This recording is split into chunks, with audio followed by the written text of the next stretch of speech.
এই পর্বে আমরা দেখব কিভাবে ডিভির রেডিমেড লেআউট নিয়ে এসে কাজ করতে হয়। তো রেডিমেড লেআউট নিয়ে কাজ করার জন্য আমরা প্রথমে একটি নিউ পেজ ক্রিয়েট করে নেই, যেই পেজে আমরা ডিভির রেডিমেড লেআউট ইম্পোর্ট করব। তো এই পেজের আমরা একটা নাম দেই, যে কোনো একটা নাম দিলাম, ধরে নিচ্ছি আমরা চাচ্ছি যে লেআউটটা আমরা নিয়ে আসবো সেটাকে আমরা ফ্রন্ট পেজ হিসেবে দিব। ধরেন এটা একটা কাস্টম ওয়ার্ক, মনে করেন ক্লায়েন্ট আমাদের কোনো কাজ দিয়েছে, তাকে একটি ডিজাইন করে দিতে হবে। তো সেই ডিজাইন আমরা যে পেজটা এখানে নিয়ে আসবো সেটাকে যদি ফ্রন্ট পেজ হিসেবে দিয়ে দিই, তাহলেই তো আমাদের ওয়েবসাইটের ফ্রন্ট পেজ ডিজাইন হয়ে যাবে। এখানে দিয়ে দিচ্ছি আওয়ার ফ্রন্ট পেজ, দিয়ে আমি পেজটাকে প্রথমে পাবলিশ করে দিলাম। পাবলিশ না করলেও হবে, বাট এটা যেন ভিউ করা যায় সহজে, এই জন্য আমরা পাবলিশ করে দিলাম। এটাকে আমি একটা নতুন ট্যাবে ওপেন করে রাখলাম। তো আপাতত এখান থেকে আমি ইউজ দ্য ডিভি বিল্ডার এখানে ক্লিক করছি। তো লেআউট অর্থাৎ রেডিমেড লেআউট এটাতে লোড করার জন্য আপনি চাইলে এখান থেকেও লোড লেআউট এখানে ক্লিক করতে পারেন, অথবা ইউজ ভিজুয়াল বিল্ডার এখানে প্রেস করতে পারেন। তো একেবারে ফার্স্ট টাইম যখন আপনার বিল্ডারটি এভাবে প্রদর্শিত হবে, তখন সেখানে দেখবেন আমরা কিন্তু এতদিন কাজ করেছি যে বিল্ড ফ্রম স্ক্র্যাচ এই অপশন থেকে, কিন্তু এটার পরে যে অপশনটা আছে চুজ এ প্রিমেড লেআউট, এখান থেকে মূলত আমরা প্রিমেড লেআউটগুলো ইউজ করব। তো আমি এখানে ক্লিক করছি, এখানে দেখুন লোড ফ্রম লাইব্রেরি, এটা হচ্ছে ডিভির বর্তমান লাইব্রেরি। এখানে দেখতে পাচ্ছি 882টা টোটাল লেআউট রয়েছে। তার মানে কি বুঝলেন, যে একটা মাত্র ডিভি থিম যদি আপনি ব্যবহার করেন, তাহলে তার মধ্যে 882টা টোটাল রেডিমেড লেআউট আপনার জন্য রয়েছে কাজ করার জন্য। আপনার আর কি চাই বলেন, পুরো 882টা। এটা হয়তো সামনে আরও বাড়তে পারে, এবং এগুলো কিন্তু সব ফ্রি। আপনি যদি এই থিমের লাইসেন্সটা একবার নিয়ে নেন, তাহলে কিন্তু এগুলো আপনি সব ফ্রিতে পাবেন। এগুলোর যে কোনো লেআউট আপনি ইজিলি ব্যবহার করতে পারবেন। তো বলতে গেলে একটা মাত্র থিমের দামে 882টা থিম পেয়ে যাওয়া।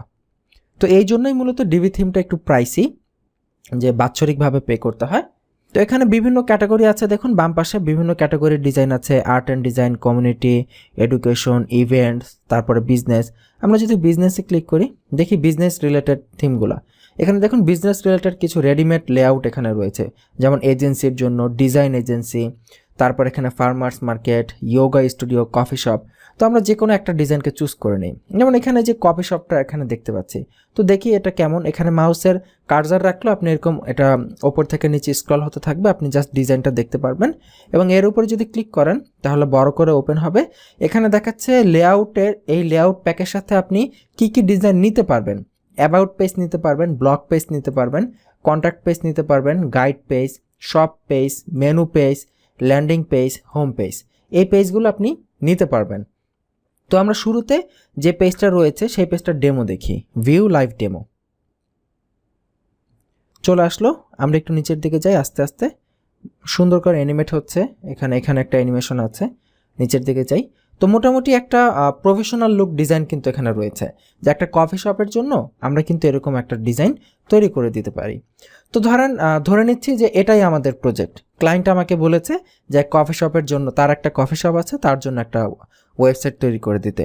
তো এইটাই যদি আমাদের একটা প্রজেক্ট হয়, তাহলে আমরা এখান থেকে ইউজ দিস লেআউট এটাতে ক্লিক করি। লোড হচ্ছে, কিছুক্ষণ সময় নেবে, এবং এর মধ্যে দেখবেন আপনার লেআউটটি এখানে ইম্পোর্ট হয়ে যাবে। ওকে দেখাচ্ছে এখানে ইম্পোর্ট হয়ে গেছে। তো আমাদের পেজ টেবিল লোড হচ্ছে, এই যে দেখুন চলে আসলো। তো মাত্র কয়েক সেকেন্ড সময়ের মধ্যে আমরা একটা রেডিমেড ডিজাইন পেয়ে গেছি, একদম চমৎকার একটা ডিজাইন। তো এবার এটাকে আমি সেভ করি, সেভ করে এবং আমাদের পেজের যে আউটলুকটা আছে সেটাকে এবার আমরা রিফ্রেশ করি। এই হচ্ছে আমাদের বর্তমান পেজ। আমরা দেখতে পাচ্ছি খুবই প্রফেশনাল লুক একটি ডিজাইন হয়ে গেছে। তো এবার আমাদের কি করতে হবে বলুন, এবার আমাদের ক্লায়েন্ট আমাদেরকে যে ইনফরমেশন দিবে সেই অনুযায়ী ইনফরমেশন বসাতে হবে। ক্লায়েন্ট যে লোগো দিবে সেই লোগো এখানে বসাতে হবে। ক্লায়েন্ট যে মেনু বানাতে বলবে সেই অনুযায়ী মেনু বানাতে হবে। ক্লায়েন্ট যে তার দোকানের যে ছবি দিবে সেই ছবি বসাতে হবে, সেই অনুযায়ী নাম চেঞ্জ করতে হবে। তারপর এখানে অন্যান্য যে ইনফরমেশনগুলো সেগুলো, অর্থাৎ এখানে দেখুন 3টা অপশন দেওয়া আছে। ক্লায়েন্ট যে সার্ভিসগুলো দেয় সেগুলো এখানে অ্যাড করতে হবে। তারপরে এখানে আওয়ার স্টোরি, ক্লায়েন্টের ভিডিও ইত্যাদি ইনফরমেশন ক্লায়েন্টের অনুযায়ী বসাতে হবে। তো আমরা দেখি কিভাবে বসাবেন। এখানে গেলাম। এখন বলেন তো, এটা কি আর সত্যিকার অর্থেই দেখানোর মতো কিছু আছে আপনাকে, যে এটা কীভাবে এডিট করবেন? এটা তো এখন একটা বাচ্চা ছেলেও এডিট করতে পারবে, কারণ আমরা ডিভির ভেতরের এলিমেন্ট দেখে ফেলেছি। আর এখন তো আমাকে রেডিমেড এলিমেন্ট বানিয়েই দিয়েছে। এখন তো শুধু আমি ক্লিক করব আর এডিট করব। যেমন এই লেখাটা এডিট করা দরকার, এই মডিউলে এডিটে চলে যাই, এই যে চলে আসলো। এখানে এবার আমরা লিখি আমাদের ইচ্ছা মতো, এডিট করুন, আপনার যেভাবে খুশি আপনি এডিট করে দেন। দেখেছেন এখন তো এটা খুবই খুবই সহজ। এরপরে সাব হেডিং, এই যে টেক্সটটা, এটা আপনি এখানে এডিট করে দেন আপনার ইচ্ছা মতো। এখানে সব এই বাটনটাকে আপনি এডিট করতে চান, এই যে বাটনকে এডিট করেন।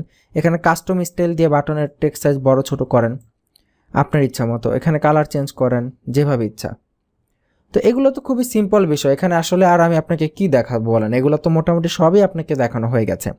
তারপরে ধরেন এই যে ব্যাকগ্রাউন্ডের ইমেজটা যদি চেঞ্জ করতে চান কিভাবে করবেন, এই যে এটা এই ইমেজটা দেখেই কিন্তু বোঝা যাচ্ছে এটা সেকশনের ব্যাকগ্রাউন্ড। তো সেকশনে এখানে যদি আমরা যাই, এই যে সেকশন সেটিং, এখানে যাই, এখানে ব্যাকগ্রাউন্ড ওপেন করি। আচ্ছা এখানে এই যে ব্যাকগ্রাউন্ড ইমেজে যাই, সরি এই যে ব্যাকগ্রাউন্ড ইমেজ। আচ্ছা এখানে দেখাচ্ছে সেকশনের ইমেজ, কিন্তু এটা না। দেখুন সেকশনের ব্যাকগ্রাউন্ডে কিন্তু কোনো ইমেজ দেয়া নেই। তাহলে এই ইমেজটা কার ব্যাকগ্রাউন্ডে আছে দেখি তো, এটাকে এডিট করে মডিউলের ব্যাকগ্রাউন্ড আছে কিনা। মডিউলে যাচ্ছি, এখানে ব্যাকগ্রাউন্ডে যাচ্ছি, হ্যাঁ এই যে মডিউলের ব্যাকগ্রাউন্ডে ইমেজ দেওয়া আছে, তার মানে মডিউলটাই এখানে বড় হয়ে আছে সেকশনের সমান। তো আমরা এবার এটাকে যদি চেঞ্জ করতে চাই এখানে ডিলিট করে দিতে পারি, ডিলিট করে নতুন ইমেজ এখানে নিয়ে আসতে পারি। আমি এখানে যদি ডিলিট করে দেই, অ্যাড ব্যাকগ্রাউন্ড ইমেজ, এখান থেকে আমাদের মিডিয়া লাইব্রেরি থেকে, আচ্ছা দেখুন মিডিয়া লাইব্রেরিতে কিন্তু এই ছবিগুলো অ্যাড হয়ে গেছে, কারণ আমরা যখন এটা ইম্পোর্ট করেছি ইম্পোর্টের সাথে সাথে ছবিগুলো ইম্পোর্ট হয়ে গেছে। তো এখান থেকে আমি যদি কোনো একটা ইমেজ এখানে নিয়ে আসি, তো সেখানে আমার নিজের কাস্টম ইমেজ চলে আসবে। ওই কফি শপের ইমেজটা চলে গেল, আমাদের কাস্টম ইমেজ চলে আসলো। সিম্পল বিষয়, এখন শুধু ক্লিক করবেন আর এডিট করবেন, ক্লিক করবেন আর এডিট করবেন, ব্যাস। এইভাবে আপনি পুরোটা এডিট করেন। এই যে এখানে এডিটের কি অপশন আছে দেখি, এখানে ক্লিক করি, এখানে দেখাচ্ছে যে ভিডিও, অর্থাৎ ব্যাকগ্রাউন্ডে একটা ভিডিও দেওয়ার অপশন দেখাচ্ছে। তো ব্যাকগ্রাউন্ডে ভিডিও দেওয়া তো আমরা দেখেছি, এটা ডিলিট করে দেন, ডিলিট করে আপনি আপনার ভিডিও দিয়ে দেন, খুবই সিম্পল। এরপরে যে বাম পাশে লেখা চেঞ্জ করা দরকার চেঞ্জ করে দেন। আবার এমন হচ্ছে ক্লায়েন্ট বলেছে যে এই অপশনটা আমার লাগবে না, এটা আপনি ডিলিট করে দেন। তখন আপনি কি করবেন, এই ডিলিট বাটনে প্রেস করবেন, এই অপশনটাই ডিলিট হয়ে যাবে। দেখুন ডিলিট হয়ে গেছে। আবার কন্ট্রোল জেড প্রেস করলে আবার চলে আসবে। এইভাবে এবার আপনি আপনার মনের ইচ্ছা মতো করে যেভাবে ইচ্ছা ক্লায়েন্টের ইনফরমেশন বসিয়ে ডিলিট করে, বা কোনো অপশন যদি অ্যাড করার দরকার হয়, ধরেন এখানে আপনি নতুন কোনো সেকশন অ্যাড করতে চাচ্ছেন, তো এখানে আপনি প্রেস করেন নিউ সেকশন, রেগুলার, এখানে আপনি নিয়ে আসেন কিছু একটা, যা কিছু আপনার আনা দরকার। মনে করেন আমরা যে ডিজাইনটা বানিয়েছিলাম লোড ফ্রম লাইব্রেরি, আচ্ছা এখানে তো রো চলে এসেছে, আমাদের নিউ সেকশনে লোড করতে হবে। তো এখান থেকে new section, add from library, এই যে আমাদের যে সেকশনটা ছিল আমরা যদি এটা সেখানে নিয়ে আসতে চাই, যে চলে আসলো। যদিও দেখতে বাজে দেখাচ্ছে, কিন্তু বাজে সুন্দর দেখানো আমাদের উদ্দেশ্য না, আমাদের উদ্দেশ্য হচ্ছে কাজ শেখা। সুন্দর তো থিমের ডিজাইন যখন এডিট করবেন থিমের ডিজাইনই সুন্দর দেয়া থাকবে, আমাদের এত সুন্দর দিয়ে কী হবে।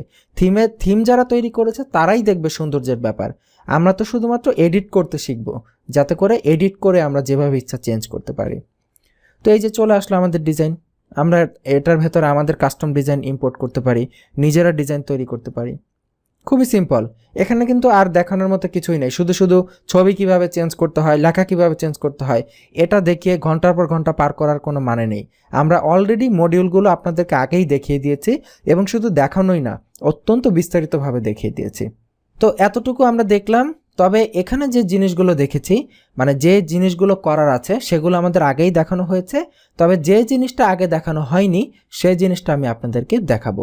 সেটা হচ্ছে এই যে মেনুটা ওপরে এইরকম হয়ে আছে, এটা কিন্তু দেখতে একেবারেই ভালো দেখাচ্ছে না। আমাদের এই মেনুটাতে কিছু কাজ করতে হবে, এবং এই জিনিসটা কিন্তু আপনারা আগে দেখেন নাই। সো এই জিনিসটা আমরা আপনাদেরকে দেখাবো, তবে সেটা আর এই ভিডিওতে দেখাচ্ছি না। এই ভিডিওটা আমি এখানেই শেষ করছি, ইনশাল্লাহ আগামী ভিডিওতে আমরা দেখানোর চেষ্টা করব। তো এতটুকু আপনারা প্র্যাকটিস করে ফেলেন। আজকের পর্ব এই পর্যন্ত, আগামী পর্বের আমন্ত্রণ জানাচ্ছি। ভালো থাকবেন, আল্লাহ হাফিজ।